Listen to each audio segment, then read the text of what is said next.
భారత రాజ్యాంగానికి తూట్లు పొడిచే వారికి దేశంలో క్విట్ చెప్పాల్సిన అవసరం ఉందన్నారు టీపీసీసీ చీఫ్ మహేష్ కుమార్ గౌడ్. సామాజిక న్యాయానికి పాతరేసిన వారికి, విభజన రాజకీయాలు చేసే వారికి క్విట్ చెప్పాలన్నారు. ప్రజాస్వామ్యంలో ఎంతటి వారైనా ప్రజల పోరాటాలకు మెడలు వంచక తప్పదన్నారు. క్విట్ ఇండియా దినోత్సవాన్ని హైదరాబాద్ గాంధీ భవన్లో నిర్వహించారు. ఈ నేపథ్యంలో టీపీసీసీ చీఫ్ మహేష్ కుమార్ గౌడ్ జాతీయ జెండాను ఎగరవేశారు. గాంధీజీకి పూలమాలలతో నివాళులర్పించారు. కేంద్ర మొండి వైఖరికి వ్యతిరేకంగా జంజీ ఉద్యమం గొప్ప విజయాన్ని సాధించిందని చెప్పారు. జంజీ ఉద్యమ వీరులు క్విట్ ఇండియా ఉద్యమం గురించి తెలుసుకోవాలన్నారు మహేష్ కుమార్ గౌడ్. ఆనాడు బ్రిటిష్ వారిని క్విట్ ఇండియా అని పారదోలాం.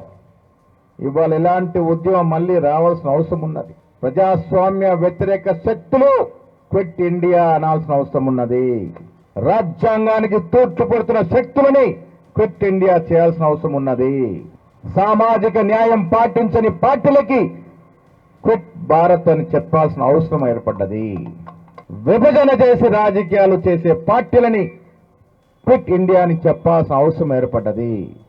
ఇది జంజీ, ఇలా భారతదేశ శకంలో ఒక ప్రముఖ పాత్ర వహిస్తున్న జంజీ ఏదైతే ఉందో వాళ్ళు తెలుసుకోవాల్సిన అవసరం ఉన్నది.